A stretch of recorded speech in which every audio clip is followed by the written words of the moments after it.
Mr. Peacock proudly presents Rationalizing Radicals.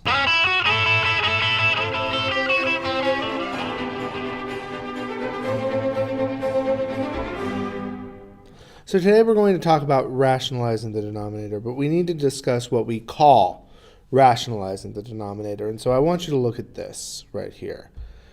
You see this?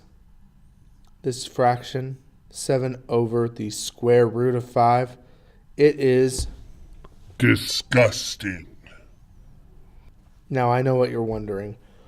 Why? And the reason why is we don't like to have radical functions in the denominator. So how would we get rid of the square root in this fraction? Well, if we take the square root and we multiply it by itself. Now, you need to remember, if we multiply a fraction by something in the denominator, we have to do the same in the numerator in order to change the value of the fraction. So 7 square roots of 3 over the square root of 3 times itself becomes 7 square roots of 3 over 3. And we can say that that is rationalized.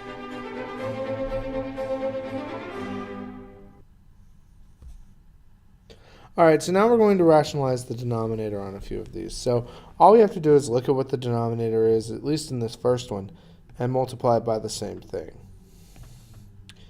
Because the square root of 5 times itself ends up being the square root of 25, or just 5. Now the square root of 3x times the square root of 5 becomes the square root of 15x. Now, some people might go, well, can't you simplify? And the answer is, no, you cannot simplify this one. This is as far as we can go. Let's try this next one. All right, so this says to rationalize the denominator, but the first thing I'm actually going to do is simplify, because there's an x squared on top and just an x on the bottom. So that's just going to become 2xy over 3. At which point, we multiply by the square root of 3. This becomes the square root of 6xy. And on the bottom, 3. All right, let's try this one. Now, based off of what we've done so far, I would multiply by the cube root of 2, and that is going to be the cube root of 4, which is not actually a perfect cube. So the thing is, you'll notice right here we're saying cube root. That means in order to get 2 by itself, we would have to multiply it by itself 3 times, basically. So we really need to make that times 2 times 2. Meaning, up here, we're going to have to multiply it by the cube root of 4. So this becomes 3 cube roots of 4 over 2. All right, so now we're going to divide if possible and then simplify. So to start with 6x over 3, square root of 6x over the square root of 3. You'll notice they're both square roots, so we can do this, but it becomes square root of 2x, and that's as far as we can go. Let's try our next one. Ooh, this one's fun. So what we're going to start off with is, I'm just going to deal with the k's. There were 3 k's on bottom, which means this becomes, instead of 7, 4. All right, so now let's deal with some of our numbers. The first number I want to deal with is 243. 243 is, well, let's see. I think 3 is a multiple because 24 and 3 are. So that becomes 81. 81 is 3 and 27. Wait a second. 27 is 3 cubed and 3. That means I can pull out a 3, and that leaves a 3. So when I do that, I get 3. I can pull out all 4 k's, but I do have to deal with down here. Now you might notice that this time we're talking about to the 4th power. So since I'm talking about our denominator and it's to the 4th power, that means I can't even just multiply it times 5 times 5. I have to multiply it times 5 cubed, which is 125.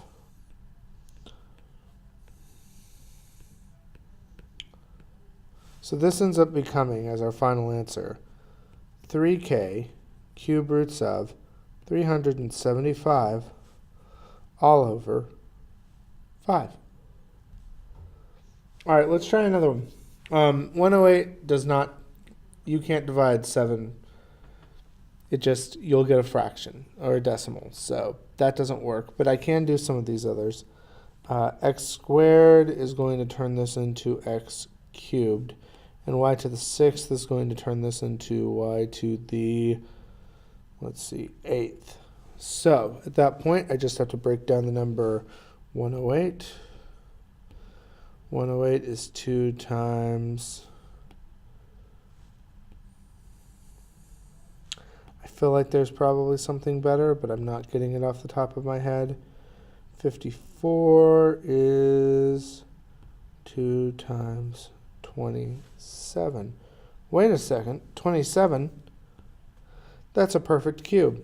So it looks like we have a 3 out here. We can pull out the x completely, and we can pull out 2 of our y's. But that's going to leave 2 y's inside because we only pulled out 6 from inside. So let's see, inside we're left with 4 y squared. And on the bottom, we have to multiply all of this on the denominator by, let's see, we need 2 more 7s, so times 49. Meaning 4 times 49 is going to give us a final answer of 3x y squared times the cube root of 196 y squared, all over 7. Okay, now we're going to talk about the conjugate. A conjugate is an expression that differs from its pair only in the sign of the second term. We learned about the conjugate actually a little bit in lesson 3. We saw this on one of the terms there. But when we multiply a pair of conjugates with the square root as part of the binomial, the radical will cancel out, which once we have a binomial is what we have to do. So let's look. Here's an example of a conjugate. So if I have this original phrase, 3 plus the square root of 5, I can multiply it by its conjugate right here, 3 minus the square root of 5. If I FOIL it out, it becomes 9 minus 3 square roots of 5 plus 3 square roots of 5 minus 5. Here we go. This is the FOILed version. And you might notice this fully cancels. That's going to actually happen a lot, to the point that rather than saying FOIL, I'm just going to say full. So, and we end up getting 4.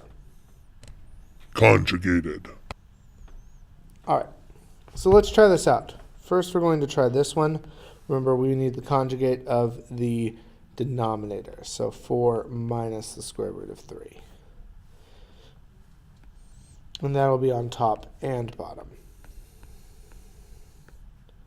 So on the bottom, to start with, remember, we don't really need to do the outer, and the inner because those will cancel out. But I do need to know 4 times 4 is 16 minus 3, which is 13.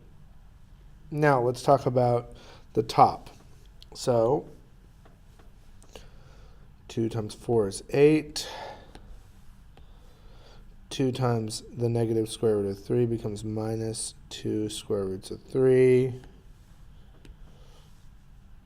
Minus 4 square roots of 3. And then finally,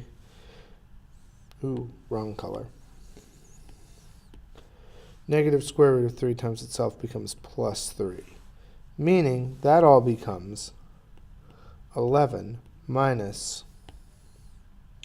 6 square roots of 3. And that's our answer.